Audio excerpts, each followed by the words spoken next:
और दोस्तों, आप लोगों का फिर से स्वागत है हमारे इस सेशन में। आज हम सीजीपीएससी मुख्य परीक्षा के गणित वाले चैप्टर जो कि चौथा पेपर है, उसमें गणित के जो पार्ट है 50 नंबर का गणित होता है, उसमें सांख्यिकी से संबंधित महत्वपूर्ण कई प्रकार के प्रश्न पूछते हैं, जैसे कि समांतर माध्य, माध्यिका, बहुलक। तो इन तीनों में से ही सवाल पूछे जाते हैं और कई बार तो ऐसा हुआ है कि एक ही सवाल के समांतर माध्य, माध्यिका और बहुलक तीनों निकालने के लिए कह दिया गया था। तो हमने उसी में से कुछ सवाल जो मेंस में पूछे गए हैं और कुछ ऐसे भी सवाल लिए हैं जो कि पूछे नहीं गए हैं, लेकिन उनके आने की संभावना, उस तरह के सवालों के आने की संभावना बहुत ज़्यादा होती है। हमने ऐसे सवालों के लिए है, इसको हम लोग हल करके देखेंगे। तो समांतर माध्य का देखिए सूत्र क्या होता है। समांतर माध्य आज हम करेंगे, ठीक है। आज हम समांतर माध्य को देखेंगे। तो समांतर माध्य का सूत्र होता है पदों का योग बटे पदों की संख्या। जिस तरह औसत होता है, औसत निकाला जाता है, उसी प्रकार समांतर माध्य भी निकाला जाता है। आप समांतर माध्य को औसत के रूप में भी समझ सकते हैं, सेम है। अब देखिए, समांतर माध्य का सूत्र आपने देख लिया। तो मान लीजिए कोई आपको डाटा दिए हुए है, पहला डाटा, दूसरा, तीसरा, मतलब n तक दिया हुआ है, x1, x2, x3 dot dot dot xn। तो पहला, दूसरा, तीसरा, चौथा, पांचवा, कुछ भी 10 है, 20 जो भी दिए हैं, है ना। तो जो लास्ट जितने भी दिए रहेंगे वो xn हो जाएंगे और बटे n, मतलब जितने भी डाटा दिए गए हैं उन सब की संख्या n हो जाएगी। अगर 10 डाटा है, 10 आंकड़े हैं, तो नीचे में n बराबर 10 हो जाएगा। तो इस तरह से इसका शार्ट में हम क्या हो जाएगा, बराबर करेंगे तो सिग्मा x बटे n। तो सिग्मा x हो गया, ये जितने भी डाटा दिए हैं, चाहे 8 हो, 10 हो, 20 हो, जितने भी दिए हैं, तो उन सब का योग हो गया। तो उन सब का योग हो गया सिग्मा n। और मान के चलिए उनका योग करने पर तो अलग आएगा, लेकिन जितने डाटा रहेंगे, माने 8 डाटा हैं तो n बराबर 8। जैसे यहाँ पे जितने भी रहेंगे वही यहाँ पे रहेंगे, 8, 10, कुछ भी, मतलब जितने आंकड़े रहेंगे उनकी संख्या है। अब इस आधार पे देखिए, ये हो गया समांतर माध्य का सूत्र। इसको हम औसत जैसा निकालते हैं, बस वही है। अब देखिए प्रश्न आता है, छोटे छोटे प्रश्न है ये, 2 नंबर से लेके 6 नंबर तक के पूछे जाते हैं इस तरह के सवाल। उससे ज़्यादा के नहीं पूछे जाएंगे, कभी कभी 4 नंबर के भी पूछते हैं, 2 नंबर, 4 नंबर, ठीक है। तो अब देखते हैं, एक सवाल है, एक क्यारी में पौधों की ऊंचाई सेंटीमीटर में निम्नानुसार है। पौधों की ऊंचाई सेंटीमीटर में निम्नानुसार है, मतलब पौधों की ऊंचाई दी गई है 52, 57, 40, 70, 43, 40, 40, 65, 35 और 48। तो इतने सेंटीमीटर ऊंची क्या है, पौधे हैं। अब समांतर माध्य ज्ञात कीजिए बोलता है। तो ये हो गया सवाल। समझ में नहीं आया होगा तो आप लोग प्लीज एक बार वीडियो को रिप्ले करके देख लीजिएगा। अब समांतर माध्य का वही सूत्र लगाएंगे। तो समांतर माध्य बराबर होता है पदों का योग बटे पदों की संख्या, वही है सिग्मा x बटे n। अब देखिए क्या करेंगे आगे, इस तरह से आप स्टेप बाय स्टेप बनाएंगे। तो जो भी डाटा यहाँ पे दिया हुआ है, ठीक है, उन्हीं को, जितने भी डाटा यहाँ पे दिया हुआ है उनको हमने सबको क्या किया, यहाँ मैंने गड़बड़ कर दिया है दोस्तों। इसको सबको हमें प्लस प्लस करते हुए लिखना है, क्योंकि भाई हमें सबको जोड़ना है। तो इस तरह से डॉट डॉट करके नहीं करेंगे हम, कॉमन कॉमन करके सबको प्लस प्लस करके लिखना है। इसके लिए मैं क्षमा चाहता हूँ, और यही आपका समय व्यर्थ ना हो, ऐसे करके मैं पहले ही इसको बना के रखता हूँ, क्योंकि मैं भी बनाने लगूंगा तो आपको बहुत देर हो जाएगा। तो देखिए, ये 52, धन 57, धन 40, धन 70, धन 43, धन 40, धन 40, धन 65, धन 35, धन 48, कुल मिला के 10 आंकड़े हो गए। 1, 2, 3, 4, 5, 6, 7, 8, 9, 10, और सबके बीच में 10 10 10 10 करते हुए हमने जोड़ते हुए लिख दिया। और उसका बटे हो गया 10, क्योंकि ये आंकड़े 10 हैं, ठीक है, 10 ठो आंकड़े दिए हैं तो 10 हो गया। अगर यही आंकड़े 8 रहते तो यहाँ 8 होता, यही आंकड़े 6 होते 6 हो जाता, 20 होते तो 20 हो जाता। तो इस तरह से हो गया। अब सिग्मा x की जगह में ये हो गया। अब सिग्मा x मतलब हमको जितने आंकड़े हैं उतने को जोड़ना है, तो सिग्मा x होता है। तो अब इन सब आंकड़ों को जोड़ने पर आता है 490। अंश में आ गया 490 और बटे 10। तो अब क्या हो गया, 490 में हम 10 का भाग करेंगे तो देखिए यहाँ पे आप चाहे तो 0 0 काट सकते हैं, लेकिन यहाँ काटने की आवश्यकता नहीं। जब आप CGPSC मेंस का एग्जाम दे रहे हैं तो आप वहाँ बिना काटे ऐसे ही देखिए 10 में ये 0 0 काट देंगे तो यहाँ 1 हो जाएगा, यहाँ 49 बचेगा। तो 49 का पैसे लिख दीजिए और ऐसे बगल में उत्तर लिख दीजिए। आप अगर काटेंगे तो अच्छा नहीं दिखेगा। और देखिए वहाँ पे जो आपका आंसर चेक करने के लिए बैठेंगे वो एक विशेषज्ञ लोग रहते हैं ना, तो आपको दिक्कत नहीं है, वो खुद समझ जाएंगे कि इसको काट के इतना आया हुआ है, इसलिए आपको काटने की आवश्यकता नहीं। अब दूसरा सवाल लेते हैं।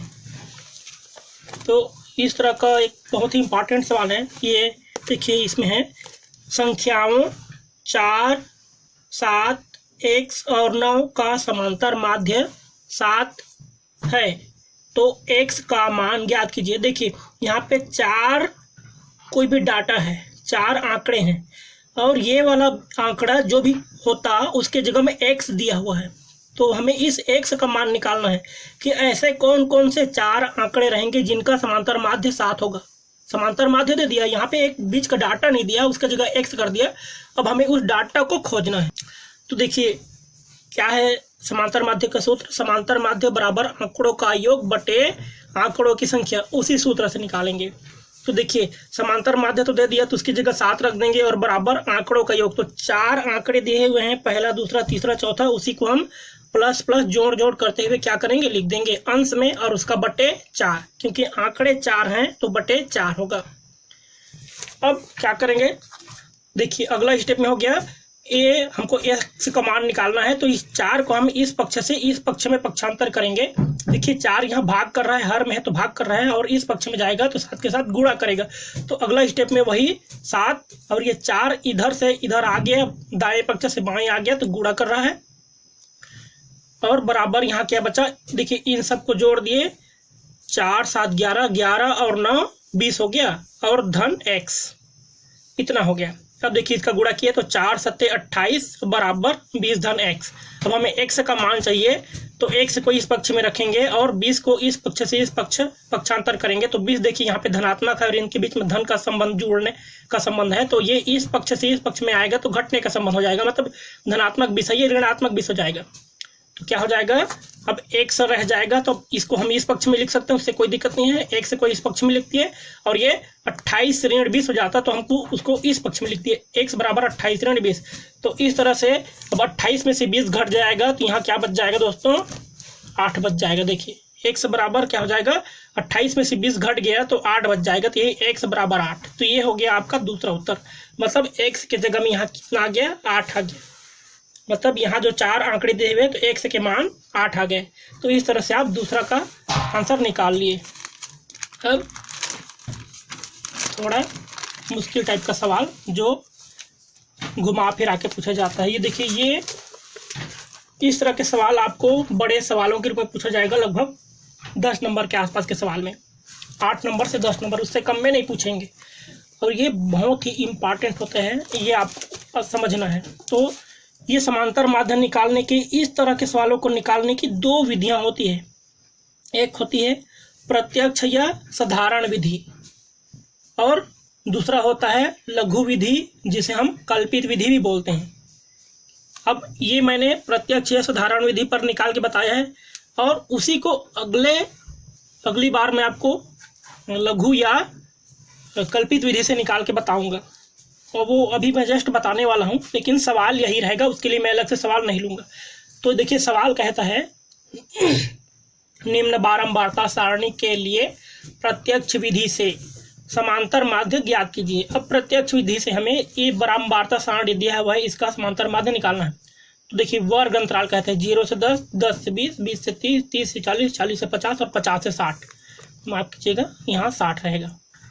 अब उसकी बारंबारता कितनी है, तो 0 से 10 के बीच में 25, और 10 से 20 वाला 35, 20 से 30 70, 30 से 40 55, 40 से 50 30, 50 से 60 20। तो इस तरह से उसका बारंबारता और वर्ग अंतराल है, ये आप लोग समझ गए होंगे। हल, अब इसको हल करेंगे तो लिखेंगे उपरोक्त बंटन से, मतलब ये जो सारणी दी हुई है इसको बंटन कहेंगे, उपरोक्त बंटन से निम्न सारणी बनाते हैं। देखिए हमको और अलग से सारणी बनाना पड़ेगा, ये जो दिया हुआ है हम इसी के आधार पे नहीं निकाल सकते, हमें अलग से सारणी बनाना पड़ेगा। तो उसके लिए क्या क्या रहेंगे देखिए, तो पहला सारणी में रहेगा वर्ग अंतराल, दूसरा रहेगा वर्ग अंतराल का मध्यमान, उसको x मानेंगे, और बारंबारता उसको f स्मॉल f होता है, और गुणनफल, किसका गुणनफल, तो f और x का मतलब ये बारंबारता और मध्यमान का जो भी गुणा होगा उसको यहाँ लिखेंगे।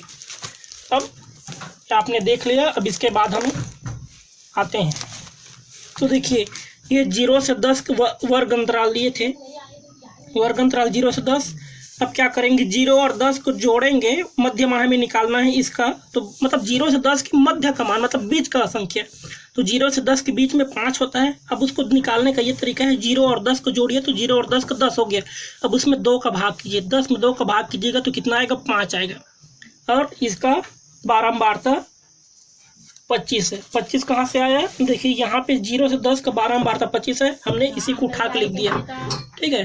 अब देखिए आगे क्या होगा, पहले आप इसको डायरेक्ट यहीं पे गुणा कर लीजिए, 25 में 5 का गुणा मतलब f गुणा x, तो f की जगह 25 हो गया, x की जगह 5, तो f गुणा x माने 25 गुणा 5 बराबर 125, 25 पंचे या 5 का ऐसे गुणा करते जाइए तो 125 हो जाएगा।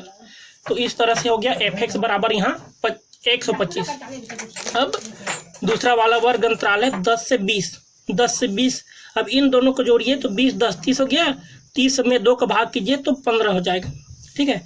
अब इसका बारंबारता है 35, तो यहाँ 15 और 35 का आपस में गुणा करेंगे तो 525 हो जाएगा।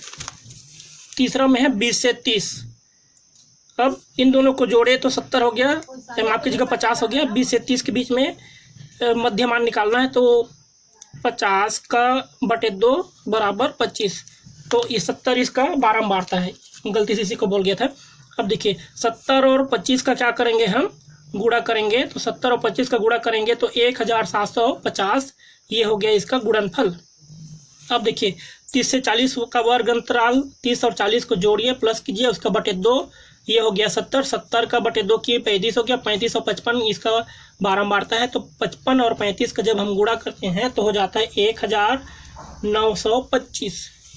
उसी तरह 40 और 45 के मध्यमान निकलेगा 45, 45 में 30 का गुणा करेंगे तो हो जाएगा 1350, आप समझ लीजिएगा। 50 और 60 है, इसका मध्यमान 55, उसको 20 से गुणा कराएंगे तो 1100 इस तरह से निकलेगा। तो अब क्या करेंगे, अब देखिए इस तरह से हो जाएगा, इसके नीचे लाइन खींचेंगे और योग करेंगे। तो योग हमें किसका करना है, योग मतलब जोड़ना, तो सिग्मा एफ। अब सिग्मा एफ क्या हो जाएगा, तो जितने भी इधर टोटल वर्ग बारंबारता थे, ठीक है, जितने भी बारंबारता थे इन सब को हम जोड़ेंगे तो 235 हो जाता है। कुल बारंबारता जितने भी वर्ग अंतराल दिए उन सब की बारंबारता 235 है। और यहाँ पे एफ एक्स है, तो उन सब को जितने भी हम गुणा किए उन सब को हम जोड़ेंगे, सिग्मा एफ एक्स आएगा तो वो हो जाएगा 6775। तो इस तरह से हमें सिग्मा एफ एक्स 6775 और सिग्मा एफ 2000 माफ कीजिएगा 235 हो गया। तो इसको आप एक बार फिर से देख लीजिएगा, वीडियो पॉज करके देख लीजिएगा और वीडियो को एक बार आप रोक के देख लीजिएगा, पीछे करके देख लीजिएगा, ठीक है। इस तरह से आपका आ जाएगा। अब इसके बाद ये हो गया।